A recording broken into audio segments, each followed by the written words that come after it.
Enero de 2025 dio el pistoletazo de salida del curso político mundial. Donald Trump inició su segundo mandato, se coronó así al emperador, o tal vez no. Independientemente de ello, la imagen de la posesión fue la del presidente de los Estados Unidos junto a los dueños de Facebook, Amazon, la red X, Google y Microsoft. Ello otorga una gran confusión o claridad, según se mire, porque al fin y al cabo son las grandes empresas estadounidenses quienes sacan pecho en estas ceremonias.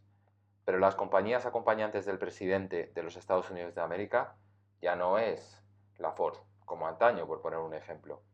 Y por eso, siguiendo el término que nos ha enseñado Cedric Durán y Yanis Varoufakis, hoy vamos a hablar sobre tecnofeudalismo, una mutación del capitalismo con diferencias con respecto al neoliberalismo y características comunes con el feudalismo. Aparecen nuevos señores y poderes que se adueñan del mercado, los cuales reducen toda la posibilidad de competir, y estos oligarcas que se consideran dueños del planeta impiden que otros entren en el reparto. Son capaces de influir en las vidas de miles de millones de terrícolas y saben lo que hacemos desde que nos levantamos hasta que echamos el cierre de la persiana. Amazon controla una porción significativa del comercio electrónico, mientras que Google y Facebook dominan la publicidad en línea a nivel mundial, condicionan la información que nos llega y alteran las percepciones humanas. Quedan algunos resquicios en las mismas herramientas de la nube para luchar en este Matrix Reloaded. Bienvenidos a bordo, bienvenidas a esta nueva realidad, bienvenidas y bienvenidos al camarote. Les saluda José Luis Torremocha Martín y le acompaña Yamani Tommy. Yamani Tommy, primer pasajero a bordo, dueño del timón, politólogo y sobre todo una persona que tiene una visión de águila. Bienvenido. Y muchas gracias. En primer lugar, decir que yo sigo siendo el segundo a bordo. No vamos a matarnos por eso. No, estaría No bien, vamos a matarnos estaría por bien eso. que nos pongamos ahora aquí quién es el Bueno, primero, quién es el segundo. Pero bueno, volviendo al tema yo que salgo nos y entro de la sala de sí. máquinas. Tú Yo en una mano seguiré. la brújula y en otro el timón. Eso es. Así que hoy Temazo, ¿no? Esta semana. sí, efectivamente es un tema extremadamente importante. Además nos introduce en una nueva era. Solo hay que ver, ya lo has señalado, la investidura o la posición del señor Trump. Como bien has dicho, ya no es el capitalismo clásico el que estaba detrás, como Ford o la industria clásica, sino gente que se mueve en otros lares, en otra forma. Lo único que sí que me gustaría señalar, eh, has dicho que es una mutación del capitalismo, lo que podría dar a entender que estamos entrando en un nuevo sistema económico, que estamos superando el capitalismo. Yo no estoy tan seguro de ello. Yo diría que estamos entrando en una nueva fase del capitalismo. El capitalismo empezó siendo fisiócrata y ahora está siendo lo que le podríamos llamar también el capitalismo de las plataformas o, como bien lo has llamado tú y como bien lo llama mucha gente, aunque algunos no están tan de acuerdo, el tecnofeudalismo. Tecnofeudalismo con sus señores dentro del sistema tecnofeudal. Vamos a hablar de Elon Musk. Difícil de clasificar, al menos para mí. Emperador, dueño o máximo accionista de una corporación que casi todo maneja. Desde luego no estamos hablando de una divinidad, aunque se lo crean. Pero lo que sí está claro es que encabeza un club de billonarios que están forjados a golpe de especulación en los mercados. Esto es un hecho objetivo, no es una opinión. Si hablamos de cifras de riqueza mundial, el 1% de las mayores fortunas del planeta supera la media de ingresos del 95% de la población, según Intermonos Fund. Solo 4 fortunas estarían en disposición de crear, antes de que finalice esta década, el grupo de los billonarios Yamani. Más de 1 millón de millones de dólares, el equivalente a los productos interiores brutos, presta atención, de Arabia Saudí o Suiza. De estas cifras estamos hablando para que todos y todas nos entendamos.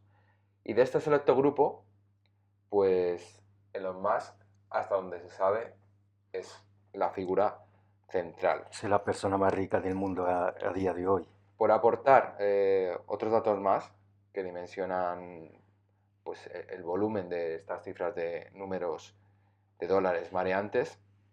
Otro análisis de Informa Connect, cuando aborda la proyección de la acumulación de riqueza de las grandes fortunas, sitúa a Musk en el primer lugar, porque el actual patrimonio del magnate de origen sudafricano progresa a un ritmo, ¿sabes de cuánto? Del 110% anual.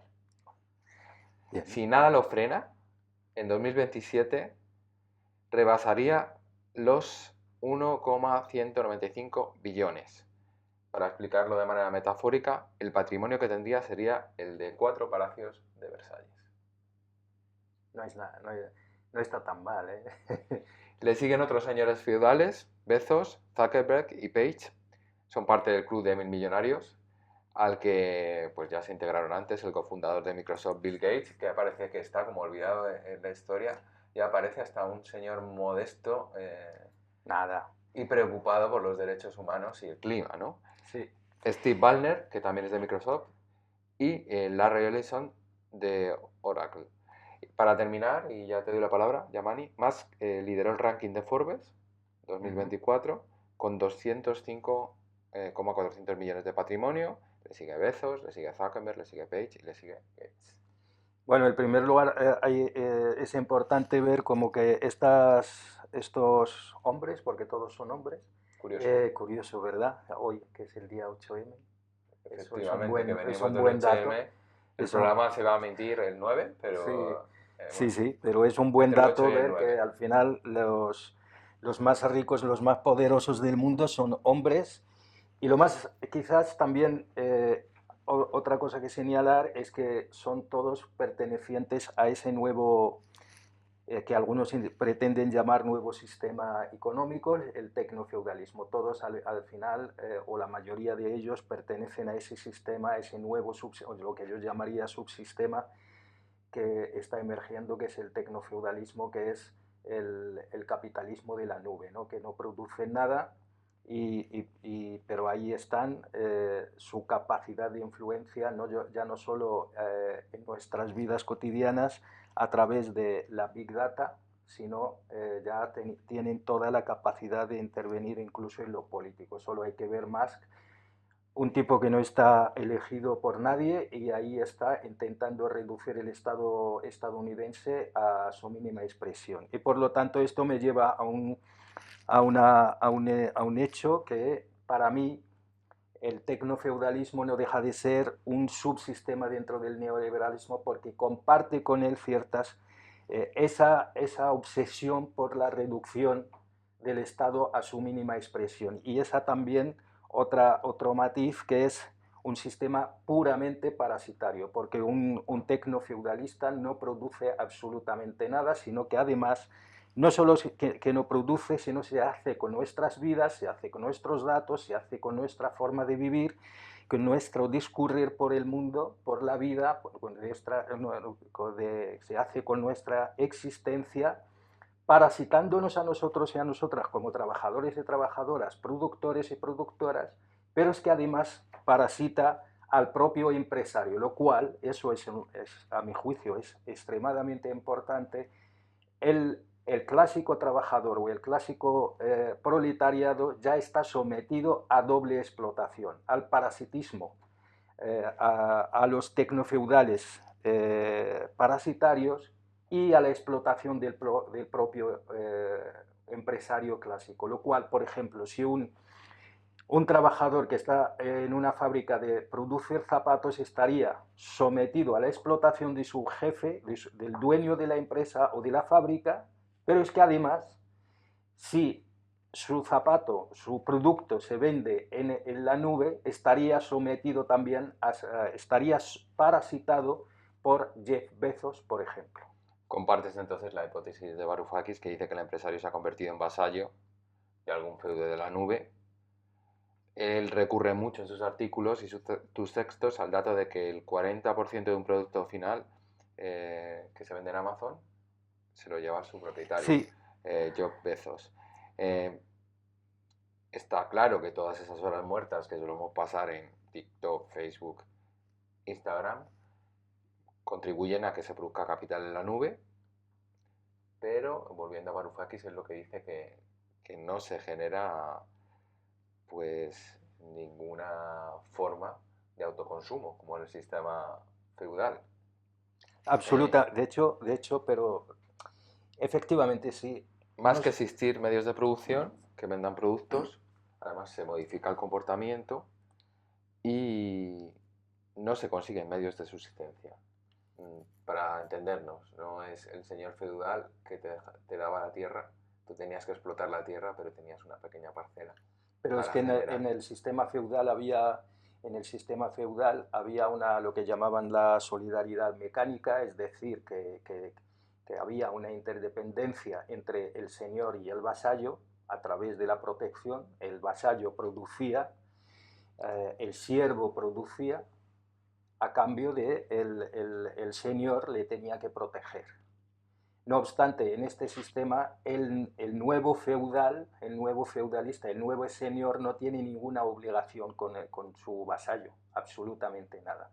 Y efectivamente, tal como dice Varoufakis, ese nuevo sistema ya no necesita producir nada, pero sí necesita de la estructura clásica del capital, porque como el señor, seguimos con el ejemplo de Jeff Bezos o seguimos con las apps estas de reparto a domicilio de comida o Uber o lo que quieras. Al final, esta gente no produce nada, esta gente no está en el mercado para ofrecer ni producto ni servicio. Simplemente lo que dicen ellos, de hecho lo llevan a gala, que son intermediarios entre el consumidor y el que produce o el que produce el bien o el consumo. Por lo tanto, nos lleva a un nuevo sistema, a un nuevo paradigma extremadamente peligroso, y es donde pasamos de la importancia del productor a la importancia del consumidor. Lo que realmente importa para esta gente no es el que produce, sino el que consume, pero sobre todo cómo consume.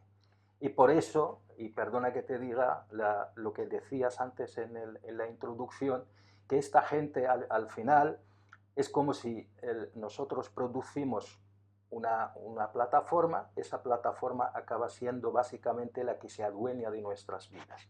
Es como si esta adquiere vida propia, lo cual al final nuestras vidas acaban dependiendo de esa plataforma. Para simplificarlo mucho más, es como si el reloj que tú lo llevas para controlar el tiempo y ese reloj acaba controlándote a ti, porque al final acaba dirigiendo tu tiempo, tu discurrir por el mundo. Black Mirror, ¿no? Eso más o Sabemos que menos. eres un gran aficionado a la serie.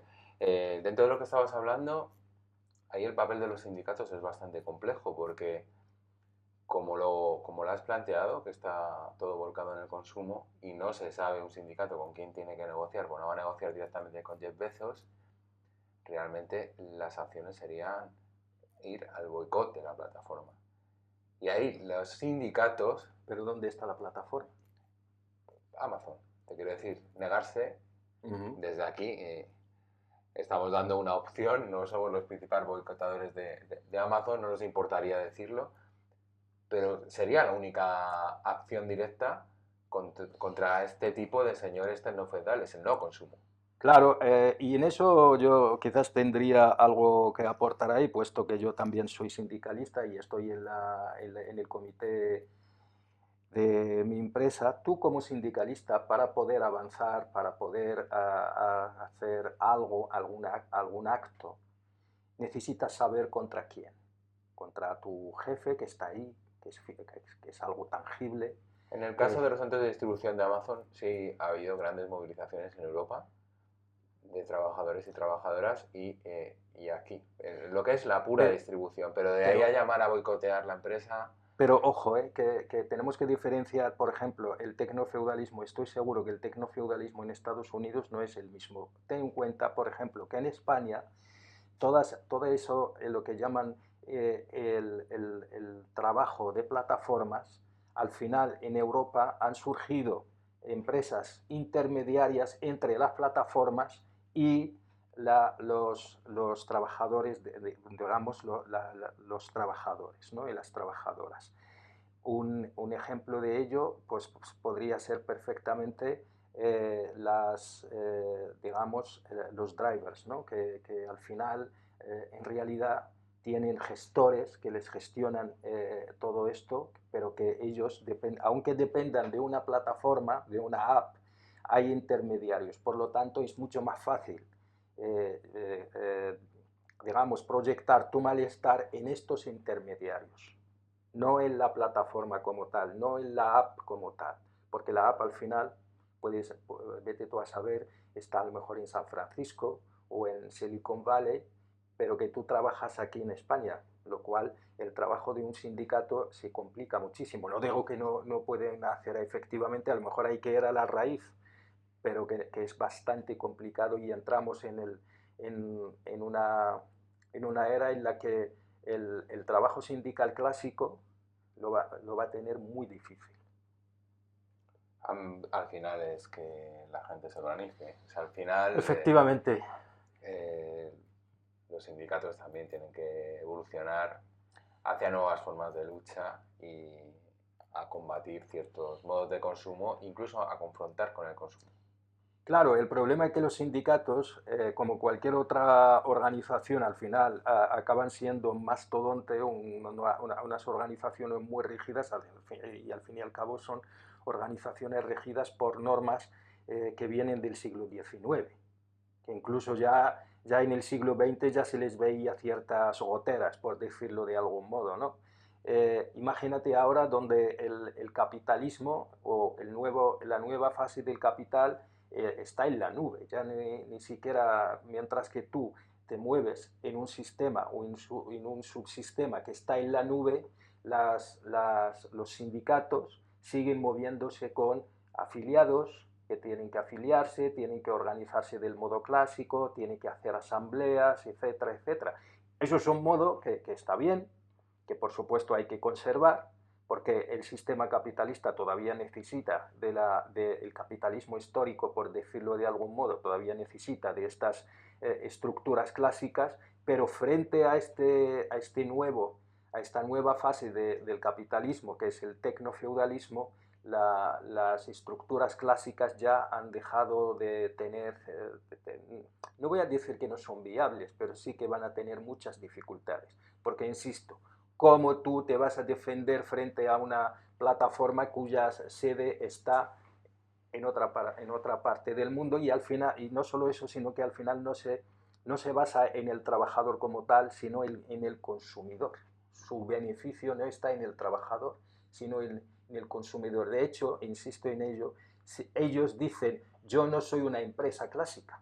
Así fue, de hecho, en Francia, por ejemplo, hubo un debate enorme, al final el legislador francés fue mucho más conservador, y fíjate tú, que el legislador californiano. Por ejemplo, en California la legislación ha sido muchísimo más progresista que en Francia, que se supone que es con lo que significa Francia, ¿no? Y aún así, en realidad, porque no hay forma de saber legislar eso, y los sindicatos clásicos, no queramos o no, se mueven dentro de una legislación. Ahí está el Estatuto de los Trabajadores, no sé qué, y esa legislación clásica no puede abarcar esa nueva forma de esto. No, todos nos acordamos el conflicto de los drivers aquí en España, con el Ministerio del Trabajo, por ejemplo. Sí, sí, que al final, bueno, se ganó un cierto avance en los Efectivamente, derechos de todas las personas que se dedican a la efectivamente. distribución y se juegan la vida con la bicicleta para Pero llevarlo. nadie diría, por ejemplo, nadie cuestionaría que un Estado legislara sobre yo qué sé, una forma de producir. No obstante, en esa época, cuando la ministra desde el Ministerio del Trabajo se intentaba legislar sobre los drivers, hubo una polémica política porque en realidad nadie sabía cómo legislar aquello, porque es muy complicado. Siempre es fácil si se tiene voluntad política Eso sin duda. saltar algunos obstáculos. De todas maneras, Y animamos a todo el mundo que se la hay, organice. esa, No queremos desmovilizar a la gente. Solo que en el camarote tratamos los temas con objetividad. con Eh, rigor. De hecho, creo que esa la mejor forma de Lo enfrentarse intentamos. con ese con este nuevo subsistema es entenderlo como es. Y en eso somos muy marxistas en el fondo. En eso y alguna cosa más. Pero bueno, no es el caso. También nos gusta el postmodernismo y también vamos a analizar sobre otros conceptos a lo largo de los programas que vayamos haciendo. Una de las acciones trágicas que has hablado es el movimiento sindical, pero vamos a hablar, si te parece, un poco de democracia y soberanía y Unión Europea, ¿no? De toda esta acumulación de poder económico, de control de datos, de capacidad para hacerlo, de la influencia en la información, que es una amenaza para toda interpretación de forma democrática y, por supuesto, para toda interpretación de la soberanía de los estados, ¿no? Ujú. Porque estos gigantes tecnológicos operan mucho más allá de los alcances que puedan tener los gobiernos nacionales en su regulación. Los estados son determinantes sin duda para hacer de contrapeso ante los nuevos señores feudales. Se puede hablar desde grabar los beneficios hasta regular y fomentar redes alternativas. Un ejemplo es que parte de los usuarios de la red X Ujú. se fueron a Blue Sky, que es una plataforma de código abierto, medianamente alternativa a la de Elon Musk, pero no hay que llevarse el engaño. Hoy por hoy el tecnofeudalismo no tiene freno, se está aumentando la concentración de poder económico, tecnológico, en manos de las empresas que hemos citado anteriormente. No vamos a llevar al engaño, puesto que las personas ricas y más ricas siempre han tenido más capacidad de tener incidencia política en el sistema capitalista, pero sí está el problema agregado o más grave que anteriormente de que cada vez existen menos contrapoderes, porque tienen hasta los medios los señores tecnofeudales para que estos no surjan o torpedearlos. Y que estamos en una nueva era con Trump que tiene como línea estratégica, y en eso no ha engañado a nadie, es aumentar esta concentración de poder en estas empresas, porque estos señores ya salen junto a él en todo tipo de actos, Sí. y no solo ha sido Elon Musk, porque llama la atención No, todos que estaban cuando ahí. fue coronado ya habían financiado la campaña de Sí. unos y otros, pero fue, dicho vulgarmente, una bajada de pantalones. Y en este punto, la Unión Europea tiene el arma de la regulación en algunos de sus gobiernos, Sí. pero desde luego no tiene capacidad de crear nada alternativo. ¿Qué va a crear? Red No. alternativa, un Facebook europeo. A ver, aquí hay un hecho muy interesante que hay que tratar. El problema del tecnofeudalismo y todo es el capital de plataformas es que crea lo que podríamos llamar ecosistemas cerrados. Eh, un ejemplo clásico, aunque no tan intrínsecamente tecnofeudalista, sería Apple y Microsoft, ¿no? Si tú utilizas Microsoft, estás dentro de un ecosistema. Si tú utilizas Apple, estás dentro de otro ecosistema, del cual entre ellos no digo que no puede haber comunicación o interrelación, pero puedes estar perfectamente dentro de un ecosistema sin necesitar absolutamente nada del otro. Y esto también pasa con todas esas nuevas plataformas. Si tú estás en X, puedes estar perfectamente dentro de un ecosistema sin necesitar de ir a otra red parecida. Mastodon, por ejemplo. O sea, al final lo que hace el nuevo tecnofeudalismo y es la parcelación. Igual que los señores del feudalismo, que tenían cada uno su terreno, su señorío, por decirlo de algún modo, y cada uno en su señorío tenía sus siervos, y esos siervos les era complicadísimo salir de la protección de un señor y pasar a la otra, a la protección de otro. No era tan fácil. Pues estamos ante un sistema parecido de la parcelación de la nube o la parcelación incluso de los sistemas tecnofeudales donde cada uno tiene su parcela y donde es muy difícil. De hecho, tú y yo siempre hemos tenido la discusión, no la discusión. Yo que utilizo mucho Microsoft, el Word y todo eso me resulta muy complicado trabajar con tu ordenador porque me cuesta, porque estoy dentro de un ecosistema. Por lo tanto, es ese otro. Otro de las cosas, por ahí yo digo que el tecnofeudalismo tampoco, yo creo que la gente que lo considera un nuevo sistema o la superación del capitalismo, creo que exagera un poco. Yo sí que diría que el tecnofeudalismo es el neoliberalismo oligárquico, donde sí que vuelven las oligarquías. Una cosa que se le criticó mucho a Rusia en su momento, que tenía oligarcas, que estaba en contra de la democracia, y eso iba en contra de la democracia. Resulta que a través del tecnofeudalismo, Occidente, el baluarte de la democracia, a través del tecnofeudalismo, está consiguiendo sus propias oligarquías que son todavía más poderosos y más peligrosos para la democracia. Hablabas de la parcelación del sector, ¿no? Digamos, de los nuevos feudos. Sí. Es importante reseñar que efectivamente Google, Apple, Facebook, Amazon, Microsoft, GAFA, como así se les conoce, Sí. las GAFA, también configuran una coalición. O sea, a la hora Pero de es la una verdad, coalición de intereses. sí, pero son capaces de chantajear a cualquier estado del mundo. Pero Y eso también lo hacían los capitalistas clásicos, ¿eh? indudablemente, pero solo Apple, para que nos hagamos una idea, tiene un valor que se sepa de 2,1 billones de dólares y eso es más que todo el PIB de España en 2019. Apple.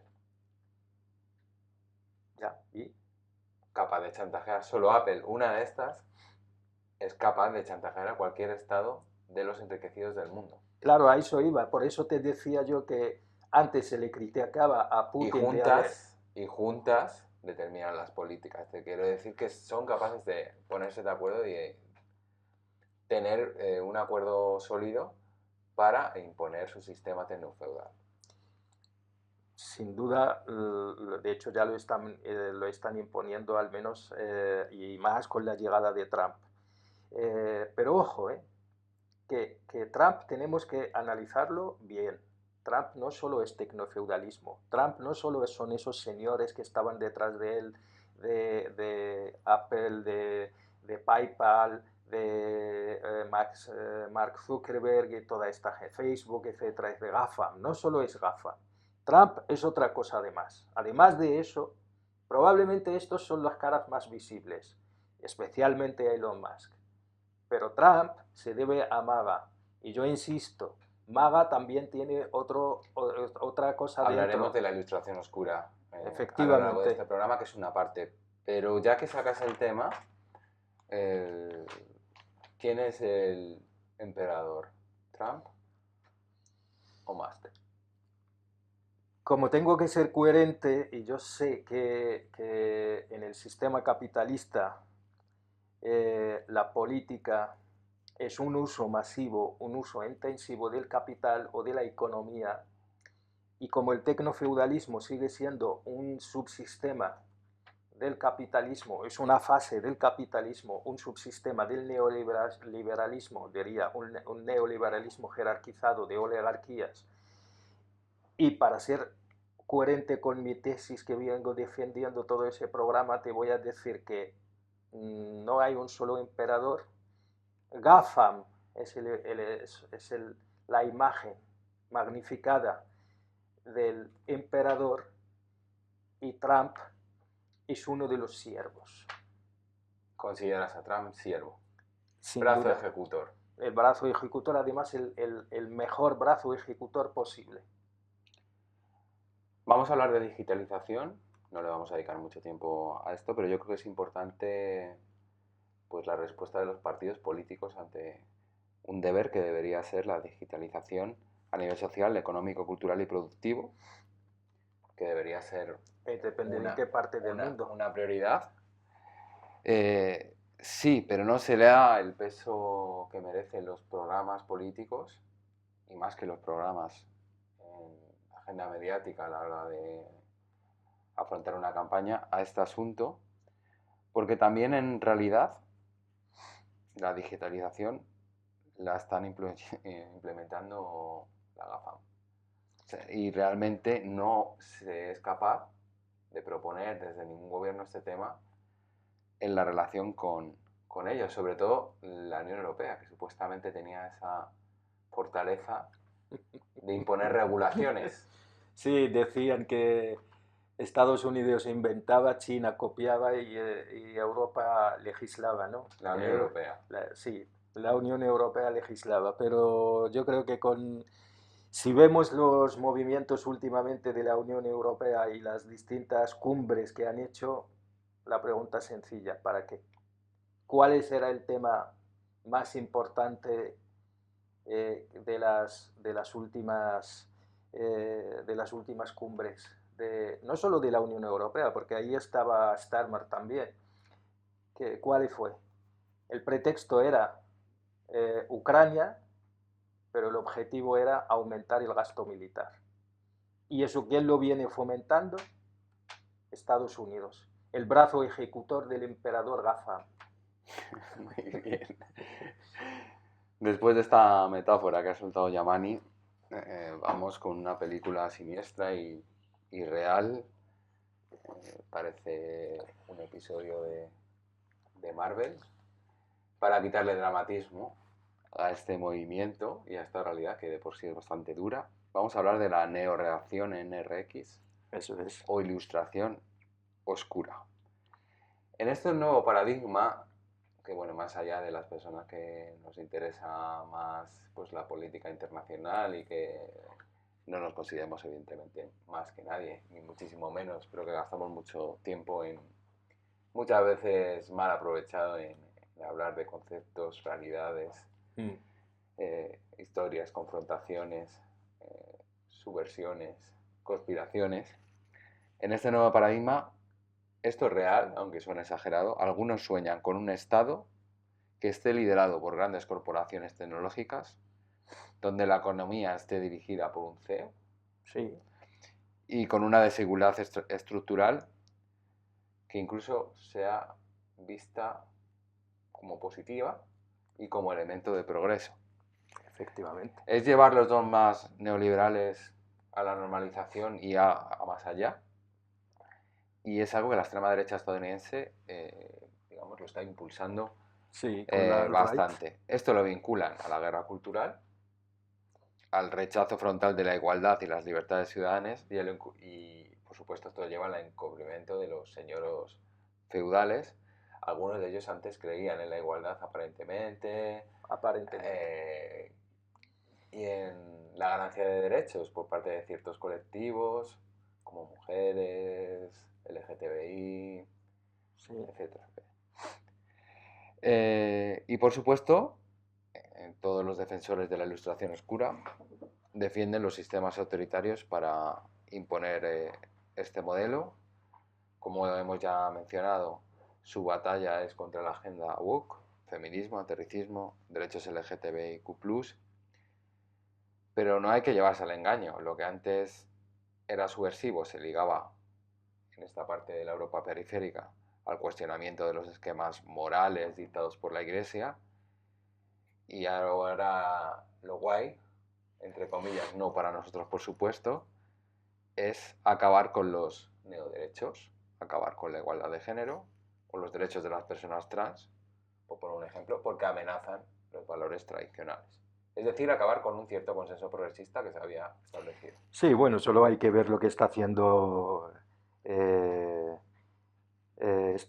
Trump en Estados Unidos con la eliminación de con la vuelta a lo que es el género binario de siempre, en todos. O sea, ha quitado todas las políticas de igualdad, todas las políticas incluso de cualquier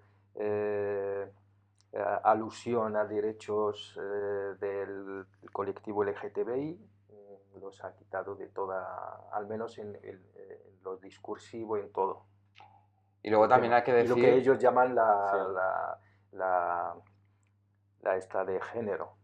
Y lo que también hay que decir que en estos tiempos de crisis permanente, que la familia, la identidad nacional y otras nociones similares pueden generar adhesión.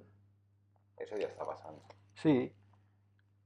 Y siendo honestos, pues ya están aquí. Te quiero decir, esto, Ilustración Oscura, suena a película de Marvel, pero la Ilustración Oscura ya está aquí. Unos datos de interés que quería compartir contigo y con Yaman y con la audiencia es que según el barómetro mundial de la Open Society Foundation de 2023, si bien el 86% de los 36.000 encuestados en 30 países prefería vivir en un país democrático, esta cifra caía al 57% entre los menores de 36 años.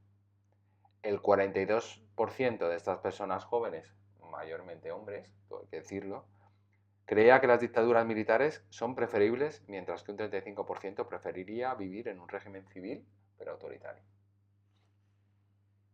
De hecho, sí, efectivamente, esto que llaman ahora la ilustración oscura, uno de sus teóricos más grandes es Nick Land.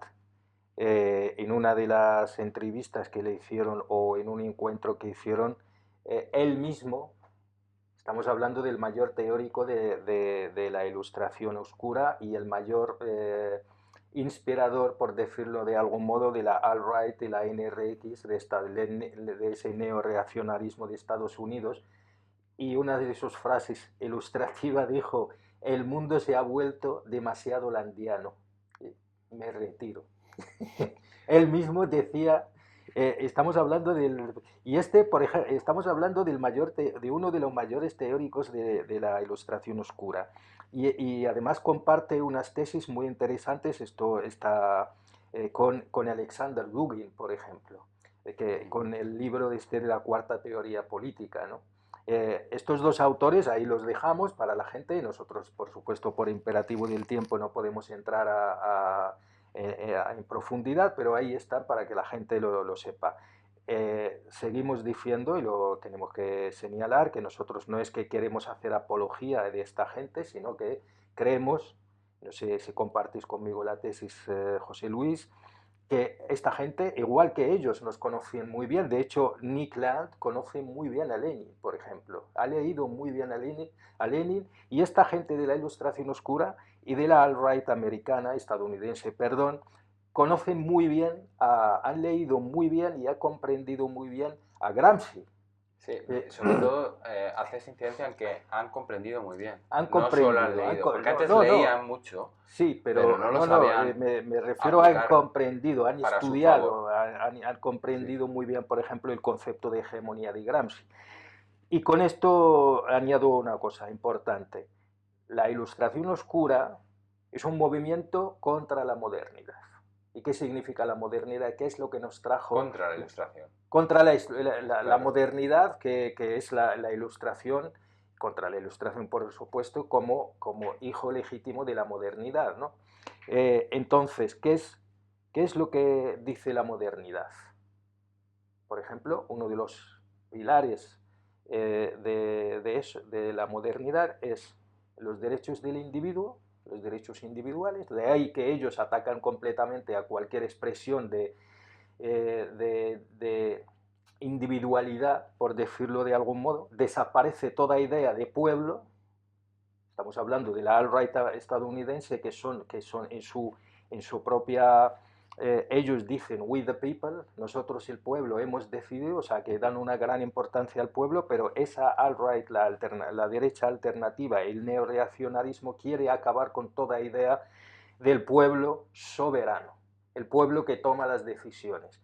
De ahí lo que, por ejemplo, en la línea de lo que decías, José Luis, antes, que para ellos el Estado estaría muchísimo más mejor gestionado si lo gestionara un CEO, como si fuese una empresa. Trump lo hace, de hecho Trump se acerca bastante a ese modelo.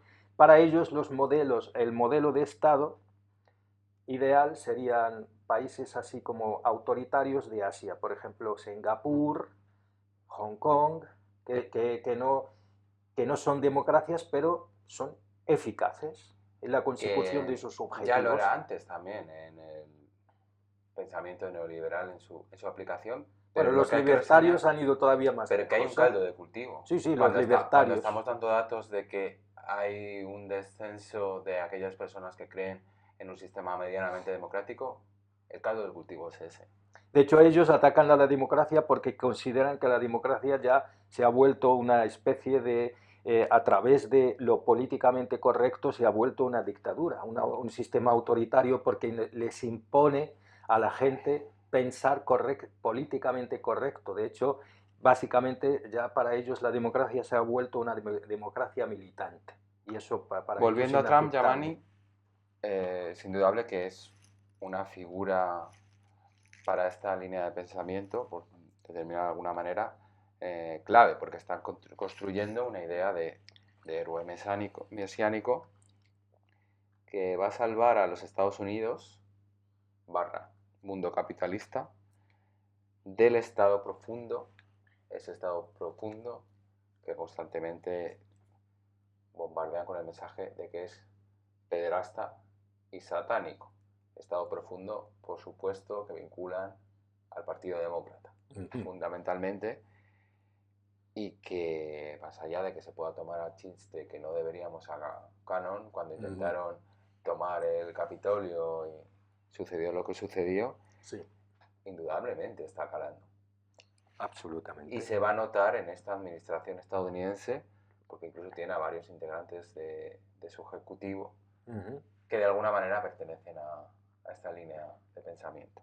De hecho, solo hay que ver lo que está haciendo Trump en todo momento. Su línea de acción política es desacreditar completamente al Partido Demócrata y hacerlo a través de lo que ellos llaman la revolución del sentido común. Fíjate, estamos en una época, en una fase ya tan avanzada de toda esa alt-right o lo que llamaríamos por la derecha alternativa o el neoreaccionarismo estadounidense, que ya están completamente, están desmantelando, por ejemplo, algunos departamentos de Estado, están reduciendo el Estado básicamente a su mínima expresión. Todos aquellos bienes puros, los llamados bienes puros, que ya ves tú lo que hay de bienes puros en Estados Unidos, por ejemplo, la sanidad, la educación. De hecho Trump no hace nada, está coqueteando, por ejemplo, con desmantelar el Departamento de Estado de Educación, reducirla, quitar, sería, sería, por ejemplo, aquí como quitar el Ministerio de Educación De directamente, todas cosa maneras, que Milei también está yendo ahí en esa la dirección, semana ¿eh? pasada que tuve la oportunidad de asistir a una conferencia de Stephen Forti, autor que recomendamos encarecidamente, que aporta cosas interesantes en este momento de la historia, para la redundancia, él es historiador, pues hablaba de una cuestión en relación al nuevo gobierno, que Trump vuelve mucho más sabio a la presidencia y sobre todo Mucho más. sabio Ajá. tras el Ah, periodo con la anterior primera, y que claro. ella viene con la idea de tomar el Estado, que la anterior vez no lo pudo lograr, pero ya tiene todo un ejército y para él es una batalla central meter a los suyos en las instituciones. De hecho, lo primero que ha hecho, como hizo Milei en Argentina, que no lo vamos a mezclar con los Estados Unidos, es tratar de deshacer la máquina del Estado, expulsar a funcionarios para meter a su gente. Eso es la capacidad de oposición, y eso sí que está bastante estudiado, que es la capacidad del funcionariado para oponerse a las leyes. Tú puedes hacer cuadra, tú puedes hacer leyes, pero si el funcionariado lo tiene el adversario, no, tus políticas a lo mejor se quedarían en papel mojado. Y otra cosa, no solo ahora, todos, no sé si tú, José Luis, lo has hecho, desde luego yo en su momento, de algún modo o de otro también, nos reímos del bufón de Palacio que era Trump. Y de otros bufones. Sí, sí, y los que le acompañaban, ¿no? Sí, sí. Y nos reíamos de él y decíamos, no sé, barbaridades. Y Trump hizo una cosa muy inteligente. Lo primero que, antes de salir, ¿qué es lo que hizo? Poner la mayoría en el Tribunal Supremo estadounidense. ¿Qué es lo que hizo el Tribunal Supremo de estadounidense incluso ya cuando estaba cuando estaba Biden, el Partido Demócrata, socavar un derecho fundamental que es de las mujeres, que es el derecho de aborto, por ejemplo, en varios estados. Estados Unidos ha habido un retroceso enorme.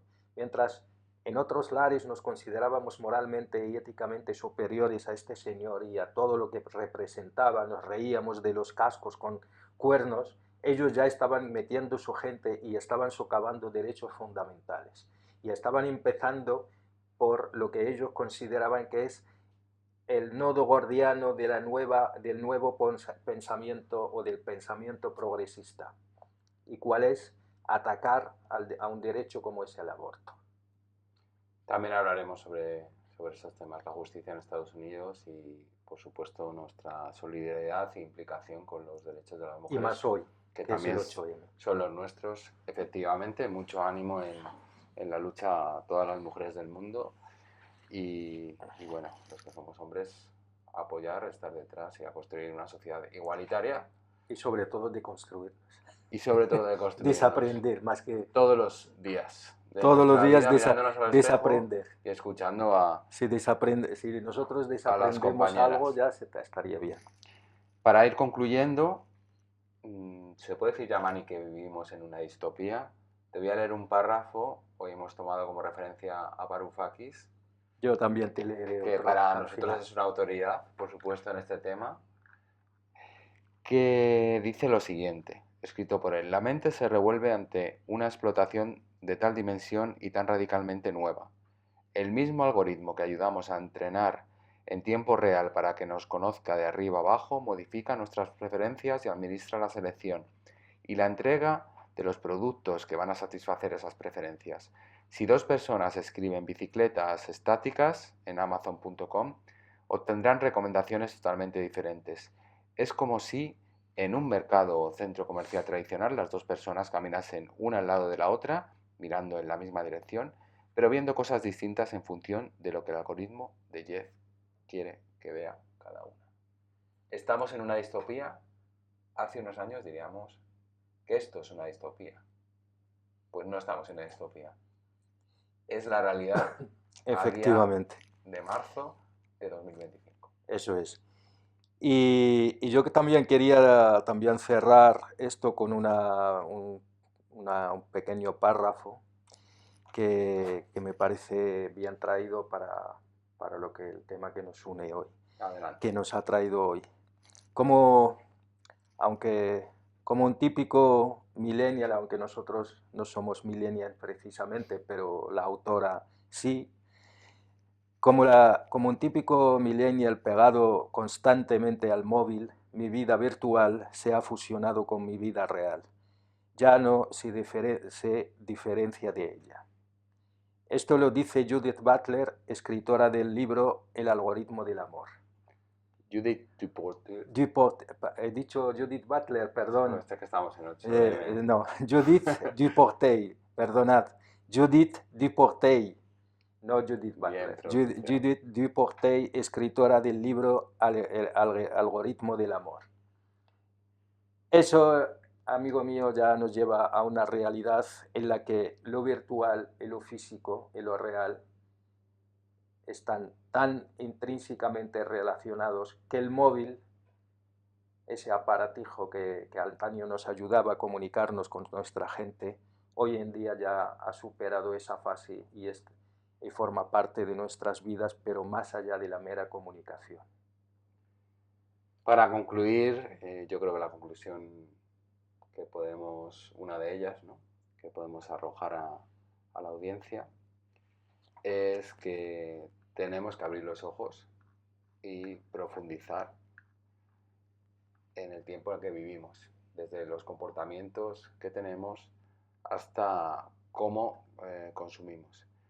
Y, pues, por supuesto, unidad, cuando identificamos el tecnofeudalismo por completo, porque solo identificamos a sus cabezas visibles, unidad de muchos sectores para combatirlo.